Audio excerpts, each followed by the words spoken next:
નમસ્કાર વિદ્યાર્થી મિત્રો, ગયા એક લેક્ચરમાં બાઇસેપ ઉપર મુકેશભાઈએ તમને નામાનો ઉદ્ભવ કેવી રીતે થયો, નામાના લક્ષણો, નામાના ફાયદા, નામાની મર્યાદા, એની જરૂરિયાત શું છે વગેરે વાત ખૂબ ડિટેલમાં લગભગ એકાદ કલાક સુધીનો એ વિડીયો હતો અને એ તમે ખૂબ શાંતિથી સાંભળ્યો હશે। હવે આજે આપણે સરળ અર્થમાં નામું એટલે શું, એકાઉન્ટ એટલે શું ત્યાંથી આપણે શરૂઆત કરીએ છીએ।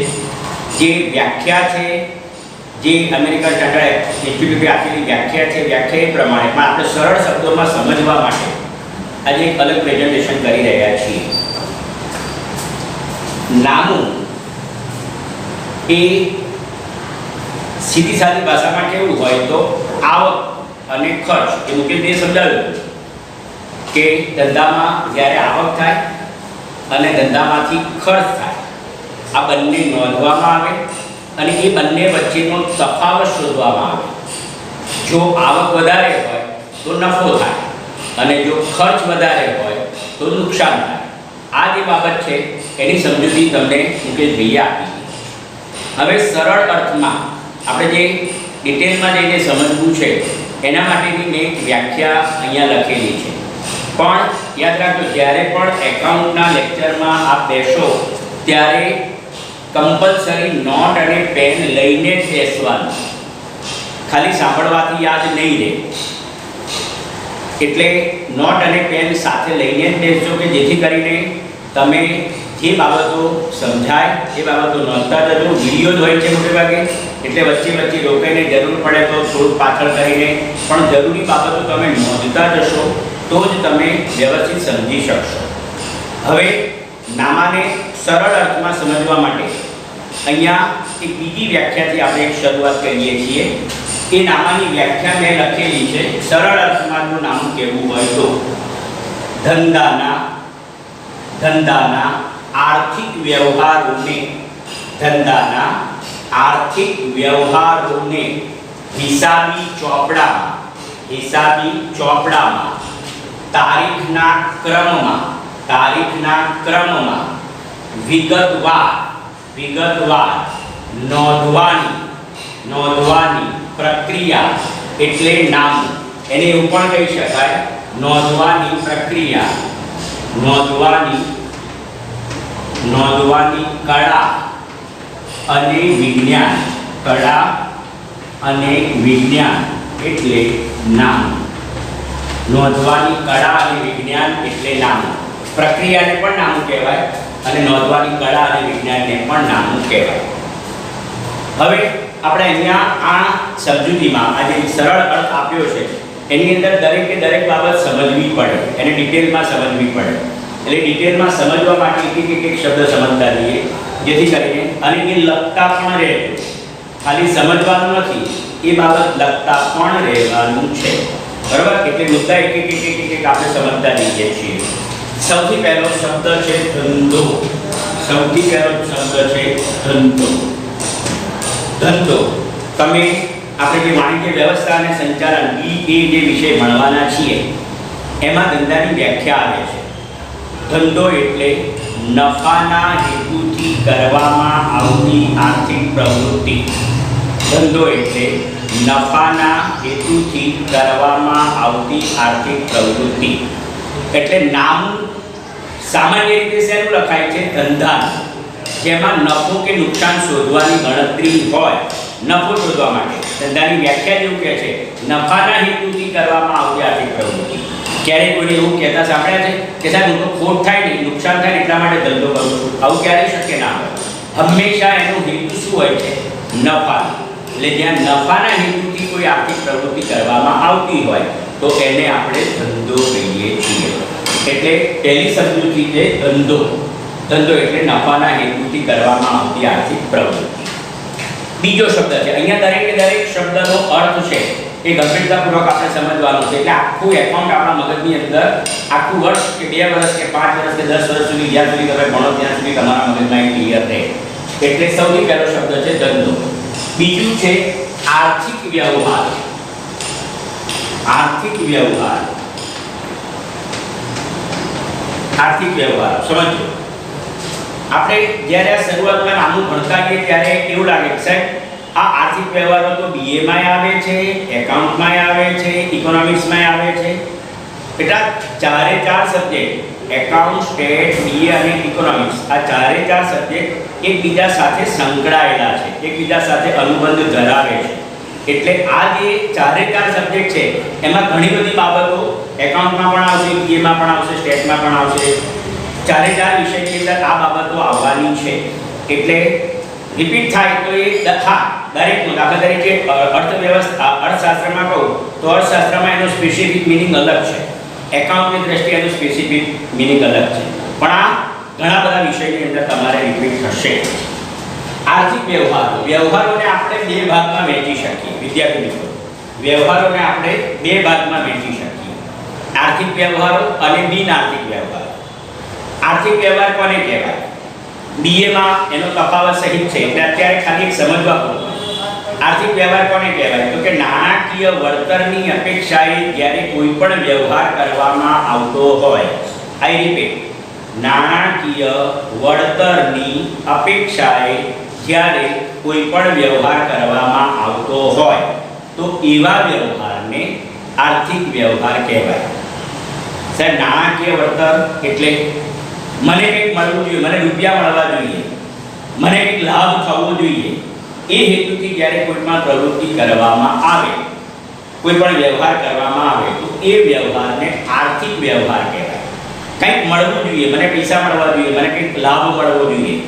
જ્યારે આવા હેતુથી કોઈ પણ વ્યક્તિ કાર્ય કરે છે તો એ આર્થિક પ્રવૃત્તિ કરે છે એવું કહેવાય, એ આર્થિક વ્યવહાર કરે છે એમ કહેવાય. તો સાહેબ પછી બિન આર્થિક કયા રહ્યા? જે વ્યવહારમાં નાણાકીય, સમજો હું હવે બિન આર્થિક વ્યવહારની સમજૂતી આપીશ. બિન આર્થિક વ્યવહાર કોને કહેવાય? તો જે વ્યવહારમાં નાણાકીય વળતરની અપેક્ષા ન હોય, જે વ્યવહારમાં નાણાકીય વળતરની અપેક્ષા ન હોય પરંતુ પ્રેમને કારણે, લાગણીને કારણે, પોતાની ફરજ સમજીને, દેશ સેવા માટે, સમાજ સેવા માટે, ધર્મના રક્ષણ માટે, આ બધા માટે જ્યારે કોઈ પ્રવૃત્તિ કરવામાં આવતી હોય એમાં નાણાકીય વળતરની અપેક્ષા નથી. દાખલા તરીકે સીધી સાદું ઉદાહરણ કે હું અહીંયા સ્કૂલમાં આવું છું તો એના બદલામાં સરકાર મને પગાર આપે છે. આ મારી આર્થિક પ્રવૃત્તિ થઈ. અહીંયા હું જે કામ કરું છું એ મારી આર્થિક પ્રવૃત્તિ થઈ. અહીંથી છૂટીને હું ઘરે ગયો, બપોરે જમીને આરામ કર્યો અને પછી સાંજે 4 વાગે 5 વાગે બેઠો હતો, મારા ડ્રોઈંગ રૂમમાં બેઠો પેપર વાંચતો હતો. એ વખતે મારી બાજુમાં જે ભાઈ રહે છે એમનો દીકરો, એણે પણ અત્યારે કોમર્સમાં એડમિશન લીધું છે તમારી જેમ. હવે એ આવ્યો અને મને કહ્યું કે અંકલ આજે આ ઓનલાઈન ઉપર સમજાવ્યું ને પણ એમાં મને થોડી ખબર ના પડી એટલે મને સમજાવો ને. હવે મારો પાડોશી છે એટલે મારે એને સમજાવવો પડે એટલે મેં એને બેસાડીને આખી બાબત જે વિડીયોની અંદર હતી એ બાબત ફરી પાછી એને સમજાવી. હવે એને મેં સમજાવી, એને કહ્યું થેન્ક યુ અંકલ એમ કરીને નીકળી ગયો. હવે એને એવું કહેવાય, મારો પાડોશી છે એને એવું કહેવાય કે ના ભાઈ આ તો તું અડધો કલાક ને કલાક મારી સાથે ભણ્યો ને એટલે કલાકના તારે મને 200 રૂપિયા આપવા પડે. ના, એ મારી ફરજ છે, મેં ફરજના ભાગરૂપે એને ભણાવ્યો છે કે એની પાસે એ મારો પાડોશી છે, મારો પાડોશી ધર્મ નિભાવવા માટે મેં એને ભણાવ્યો છે. ત્યાં કોઈ નાણાકીય વળતરની અપેક્ષા નથી. આપણે જાણીએ છીએ કે ભગતસિંહ એમણે હસતા હસતા પોતાની જાન કુરબાન કરી દીધી. શેના માટે? દેશની આઝાદી માટે. ભગતસિંહની લગભગ બધાએ પિક્ચર જોયેલું છે એટલે યાદ છે, પણ એમાં ક્યાંય કોઈ નાણાકીય વળતરની અપેક્ષા નથી. શું એને બદલામાં ભારત સરકારે કે એ વખતે આપણે જે બધા હતા ક્રાંતિવીરો એમણે એમના ઘરના લોકોને રૂપિયા આપ્યા? ના, પણ ના, મારો દેશ આઝાદ થવો જોઈએ આ અપેક્ષા હતી એમની. એટલે જ્યાં દેશદાદ માટે સ્વામી વિવેકાનંદે આખા વિશ્વમાં આપણા ધર્મનો પ્રચાર પ્રસાર કર્યો. શું બધાને એમને કંઈ મળ્યું? ના, એમને માત્ર ધર્મનો પ્રચાર પ્રસાર કર્યો. એટલે જ્યારે ફરી બોલું છું, જ્યારે કોઈ નાણાકીય વર્તનની અપેક્ષા ન હોય, જ્યારે કોઈ નાણાકીય વર્તનની અપેક્ષા ન હોય, પરંતુ પ્રેમને કારણે, લાગણીને કારણે, પોતાની ફરજ સમજીને સમાજ સેવા માટે, દેશ સેવા માટે, ધર્મના પ્રચાર પ્રસાર માટે જ્યારે કોઈ પ્રવૃત્તિ કરવામાં આવતી હોય તો એવી પ્રવૃત્તિને એ બિન આર્થિક પ્રવૃત્તિ કહેવાય, એને બિન આર્થિક વ્યવહાર કહેવાય. આપણે નામામાં માત્ર આર્થિક વ્યવહારોનું જ નામું લખવાના છીએ. આપણે નામામાં માત્ર આર્થિક વ્યવહારોનું જ નામું લખવાના છીએ. બિન આર્થિક વ્યવહારોનું નામું ચોપડે લખાતું નથી. બિન આર્થિક વ્યવહારનું નામું ચોપડે લખાતું નથી. બે શબ્દો સમજ્યા, ધંધો, આર્થિક વ્યવહાર. પછીનો શબ્દ છે હિસાબી ચોપડાઓ. હિસાબી ચોપડાઓ, ત્રીજો શબ્દ છે હિસાબી ચોપડાઓ. હિસાબી ચોપડાઓ. વિદ્યાર્થી મિત્રો, નામું લખવા માટેના સ્પેસિફિક ચોપડા છે, નક્કી કરેલા ચોપડા છે, એમાં જ નામું લખાય છે. ગમે તે ચોપડામાં નામું લખી શકાતું નથી. અહીંયા એક સ્પષ્ટતા કરો. નામું લખવાની બે પદ્ધતિઓ છે. નામું લખવાની બે પદ્ધતિઓ છે. એક દ્વિનોંધીનામા પદ્ધતિ, જેને આપણે ડબલ એન્ટ્રી કહીએ છીએ. અંગ્રેજ પદ્ધતિ જે છે, લ્યુકા પેશિયોલીએ શોધેલી જે પદ્ધતિ છે. અને બીજી પદ્ધતિ છે દેશી નામ. બીજી પદ્ધતિ છે દેશી નામ. નામું લખવાની પદ્ધતિ કેટલી? બે. કઈ કઈ? દ્વિનોંધીનામા પદ્ધતિ અને દેશી નામા પદ્ધતિ. એમાં દ્વિનોંધીનામા પદ્ધતિમાં એના ચોપડા અલગ હોય છે અને દેશી નામું લખવાના જે તમામ ચોપડા છે, આ બંને પદ્ધતિને ઇન્ટરનેશનલ એકાઉન્ટિંગ કમિટીએ માન્યતા આપેલી છે. બંને પદ્ધતિએ વિશ્વમાં એકાઉન્ટ લખાય છે. ભારતના ઘણા બધા વેપારીઓ, ભારતના, શ્રીલંકાના, નેપાળના, ભૂતાનના, બાંગ્લાદેશના, પાકિસ્તાનના ઘણા બધા વેપારીઓ આજે પણ દેશી નામા પદ્ધતિએ પોતાના હિસાબો લખે છે અને એ પદ્ધતિ એ માન્ય પદ્ધતિ છે. ઇન્ટરનેશનલ એકાઉન્ટિંગ કમિટીએ માન્ય કરેલી પદ્ધતિ છે. હું ફરી કહું છું, ઇન્ટરનેશનલ એકાઉન્ટિંગ કમિટીએ માન્ય કરેલી પદ્ધતિ છે. એટલે બેમાંથી કોઈ પણ પદ્ધતિએ તમે એકાઉન્ટ લખો, બંને સાચું છે. બરાબર? એની ખાલી પ્રેઝન્ટેશન થોડું જુદું છે. આપણે આવશે 11મા ધોરણમાં છે દેશી નામા પદ્ધતિનો થોડો ઉલ્લેખ છે, થિયરીનો ઉલ્લેખ છે, એટલે એ સમજાશે ત્યાં. પણ એ જે દેશી નામું લખવાની પદ્ધતિ છે, એ દેશી નામું લખવાની પદ્ધતિમાં તમામ ચોપડાઓ, દેશી નામા પદ્ધતિના તમામ ચોપડાઓ એ લાલ કલરના પૂંઠાવાળા, હાથથી સીવેલા, લાલ કલરના પૂંઠાવાળા, હાથથી સીવેલા તમામ ચોપડા, કોઈ પણ ચોપડો હોય, પછી એ ચોપડો રોજમેરનો હોય, બેઠામેરનો હોય, ખાતાવહીનો ચોપડો હોય, ગમે તેનો ચોપડો હોય, એ દરેકે દરેક ચોપડા માત્ર અને માત્ર લાલ કલરના પૂંઠાવાળા જ હોય છે. આ એક ઓળખાણ છે. સાહેબ કેમ લાલ કલર? પ્રશ્ન એ થાય. લાલ કલર એટલા માટે કે અલગ ઓળખ પ્રસ્થાપિત થાય. જેમ કે તમે બધા, હું એવું કહું કે ભાઈ આપણા ગંદીપુરની 10 સ્કૂલોના વિદ્યાર્થીઓને એક ગ્રાઉન્ડની અંદર ભેગા કરવામાં આવે. હવે એમાંથી મારી માતૃછાયાનો વિદ્યાર્થી કયો, આ જો મારે જાણવું હોય તો કેવી રીતે ઓળખી શકાય? સાહેબ ડ્રેસ ઉપરથી. Yes, exactly. એવી રીતે 1000 ચોપડા પડ્યા હોય, પણ 1000 ચોપડાની અંદર નામાનો ચોપડો કયો, તો કે જેનો લાલ કલરનું પૂઠું હોય, હાથથી સીવેલો ચોપડો હોય, એ નામાનો ચોપડો. એટલે આ એની ઓળખ પ્રસ્થાપિત થાય છે. એટલે નામું લખવા માટે સ્પેસિફિક ચોપડાઓ હોય છે, એમાં જ નામું લખવામાં આવે છે. તમે તે કલરના ચોપડામાં નામું લખવામાં આવતું નથી. એટલે ત્રીજો શબ્દ હિસાબી ચોપડાઓ, એ સ્પેસિફિક હોય છે. નક્કી કરેલા ચોપડામાં જ નામું લખાય છે, ગમે તેમાં નામું લખી શકાતું નથી. હિસાબી ચોપડામાં પછી છે તારીખના ક્રમમાં. તારીખના ક્રમમાં સાહેબ એટલે શું? તો નામું એ ડે બાય ડે, દરરોજનું નામું લખાય છે. દરરોજનું, આખા 365 દિવસ, સિવાય કે તમારી દુકાનમાં રજા હોય, તમારા ધંધા પર રજા હોય, તો એ દિવસે એ કેરી ફોરવર્ડ થાય કે ગઈકાલની જે શનિવારની સિલક હોય એ સોમવારે આગળ આવે. બાકી બધા જ જેટલા દિવસો ચાલુ છે એ બધા જ દિવસનું નામું લખાય છે, પણ નામું લખનાર વ્યક્તિએ કાળજી રાખવાની છે કે એણે પહેલાં દરેક વ્યવહારોને ક્રમમાં ગોઠવવા પડે. પહેલાં 1લી તારીખનો વ્યવહાર, પછી 5મી તારીખનો, પછી 8મી તારીખનો, પછી 10મી તારીખનો, પછી 12મી તારીખનો, પછી 15મી તારીખનો, એ ક્રમમાં પહેલાં બધા વ્યવહારો ગોઠવવા પડે અને બધા વ્યવહારો ગોઠવ્યા પછી જ એનું નામું લખી શકાય. એવું ના થાય, સમજો.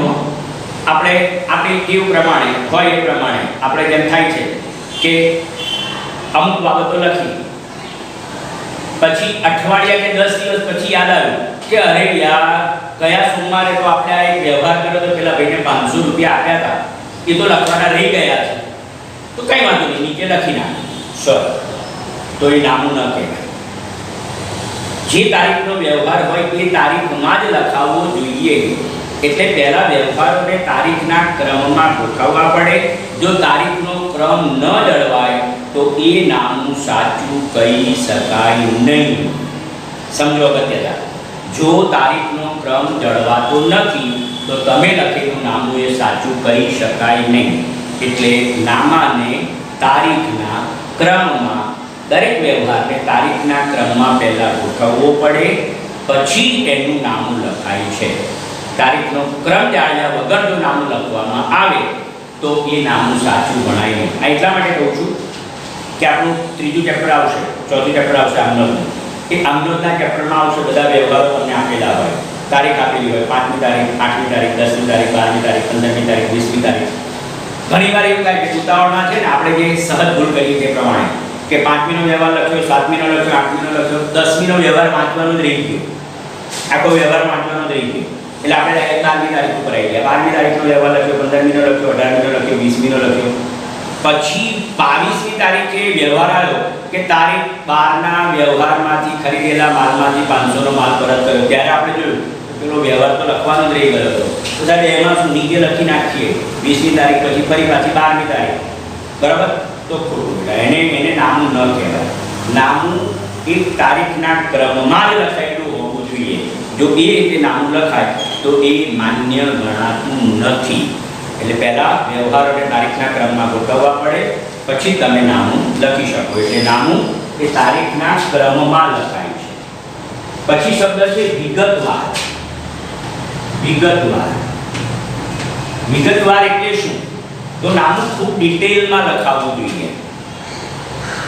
ડિટેલમાં એટલા માટે લખાવવું જોઈએ કે નામું આપણે લખીએ છીએ, પણ એ નામું લખ્યા પછી એને આપણે ઇન્કમ ટેક્સ ઓફિસરને બતાવવાનું છે, સેલ ટેક્સ ઓફિસરને બતાવવાનું છે, જીએસટી ઓફિસરને બતાવવાનું છે, સમાજને બતાવવાનું છે, શેર હોલ્ડરોને બતાવવાનું છે.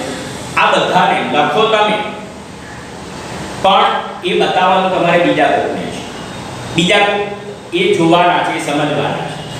હવે કોઈ પણ બાબત જો મેં લખેલી હોય, મારે સમજવાની હોય તો ટૂંકમાં લખેલી હોય તો ચાલે, પણ લખું હું અને સમજવાનું તમારે, તો પરિસ્થિતિ શું થાય?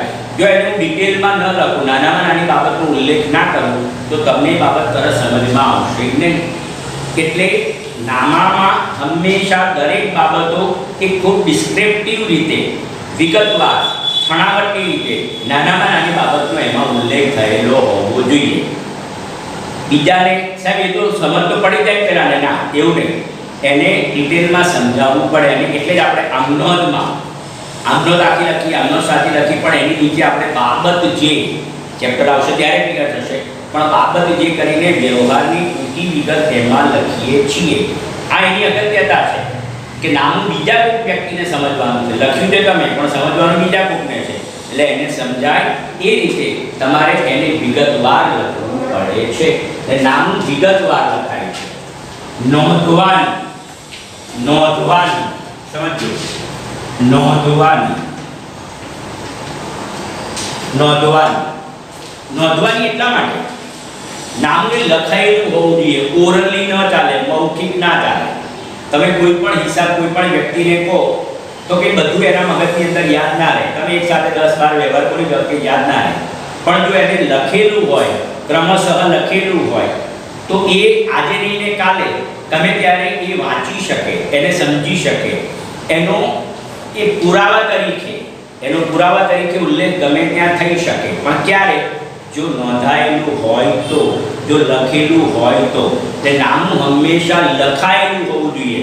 મૌખિક કોઈ બાબત નામામાં ચલાવવામાં આવતી નથી. એટલે નામું એ નોંધવાની પ્રક્રિયા છે. નોંધાયેલું હોવું જોઈએ, લખાયેલું હોવું જોઈએ. નોંધવાની એટલે કે લખાયેલું હોવું જોઈએ. લખાયેલું પ્રક્રિયા એટલે કે મેં કહ્યું કે નોંધવાની કળા અને વિજ્ઞાન. નામું એક કળા છે. નામું એક કળા છે. સાહેબ, નામું એક કળા કેવી રીતે? તો તમે જે બાબત લખો છો, તમે જે બાબત રજૂઆત કરો છો, તમે જે બાબત નામા સ્વરૂપે લખેલી છે, હિસાબી ચોપડામાં તમે જે લખેલી છે, તમે જે અર્થમાં લખેલી છે એ જ કોઈ પણ વ્યક્તિ ગમે ત્યારે વાંચે, આજની 2 વર્ષે 5 વર્ષે 10 વર્ષથી કોઈ પણ વ્યક્તિ વાંચે, અ વાંચે, બ વાંચે, ક વાંચે, ડ વાંચે, ગમે તે વ્યક્તિ વાંચે, પણ તમે જે અર્થમાં નામું લખ્યું છે એ જ અર્થ સામેવાળી વ્યક્તિ કાઢે. અર્થ બદલાય નહીં. સમજાવો, કેટલાનું ઉદાહરણ આપું. મેં એક ચિત્ર દોર્યું, એક પ્રાણીનું ચિત્ર દોર્યું. હવે પ્રાણીનું ચિત્ર દોર્યું અને તમને બતાવ્યું કે જો ભાઈ આ પ્રાણી. તમે તમારામાંથી કેટલા કે સાહેબ આ તો ઘોડા જેવું લાગે છે, કેટલા કે સાહેબ આ તો ગધેડા જેવું લાગે છે, કેટલા કે નાના સાહેબ આ તો ગાય જેવું લાગે છે, કેટલા કે નાના આ તો સાહેબ ભેંસ જેવું લાગે છે. હવે આને ચિત્ર કહેવાય ખરું? ના કહેવાય. ચિત્ર ક્યારે કહેવાય? કે જ્યારે તમે એક વખત ચિત્ર દોર્યું અને એ ચિત્ર મૂકી દીધું, પછી કોઈ પણ વ્યક્તિ એ ચિત્ર વાંચે, કોઈ પણ વ્યક્તિ એ ચિત્ર જોવે તો તરત એ સમજી શકે સાહેબ આ તો ઘોડાનું ચિત્ર છે. એ રીતે જો ચિત્ર દોરાયું હોય તો એ કળા બને છે. એવી જ રીતે નામું એ રીતે લખાયેલું હોવું જોઈએ કે દુનિયાની કોઈ પણ વ્યક્તિ વાંચે તો એનો અર્થ એક સરખો આવવો જોઈએ, એના અર્થમાં ક્યાંય ફેરફાર ન થવો જોઈએ. જ્યારે આ રીતે નામું લખાયેલું હોય તો નામું એક કળા બને છે. જેમ પેલામાં ચિત્રકલા કહીએ છીએ એમ નામું એક કળા બને છે. Accountancy is A perfect art. ક્યારે? જ્યારે તમે એને એ રીતે લખેલું હોય કે કોઈ પણ વ્યક્તિ વાંચે, ગમે ત્યારે વાંચે, પણ તમે જે અર્થમાં લખ્યું છે એ જ અર્થ સામેવાળી વ્યક્તિ સમજે, તો એવા અર્થમાં એને આપણે કળા તરીકે ઓળખીએ છીએ. અને છેલ્લો શબ્દ છે નામું એ વિજ્ઞાન છે. નામું એ વિજ્ઞાન છે. સાહેબ, ક્યાં વિજ્ઞાન અને ક્યાં નામું? યાર તમે ફરી પાછું વિજ્ઞાન તો અમે 10માં ભૂલી ગયા, બસ હવે તો કોમર્સમાં એટલે વિજ્ઞાન ભૂલી ગયા. ના, વિજ્ઞાન એટલે વ્યવસ્થિત જ્ઞાન. પહેલી વસ્તુ, વિજ્ઞાન એટલે વ્યવસ્થિત જ્ઞાન. બીજી વસ્તુ, વિજ્ઞાન એ ચોક્કસ સિદ્ધાંતો અને નિયમો પર રચાયેલું શાસ્ત્ર છે. ત્રીજી વસ્તુ, વિજ્ઞાનમાં કાર્યકારણનો સંબંધ છે. આ જે બાબતો જે વિજ્ઞાનમાં છે, ચોક્કસ નિયમો, ચોક્કસ સિદ્ધાંતો પર રચાયેલું શાસ્ત્ર છે. વિજ્ઞાન એને કહેવાય છે વિશિષ્ટ જ્ઞાન.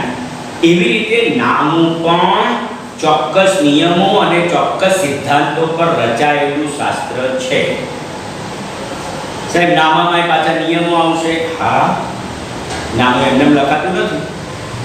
નામું લખવા માટે ઉધાર જમાના જે નિયમો છે, ઉધાર અને જમાના નિયમો, એ ઉધાર અને જમાના નિયમો એ સાર્વત્રિક છે. જેમ વિજ્ઞાનના નિયમો સાર્વત્રિક છે. સાર્વત્રિક એટલે શું?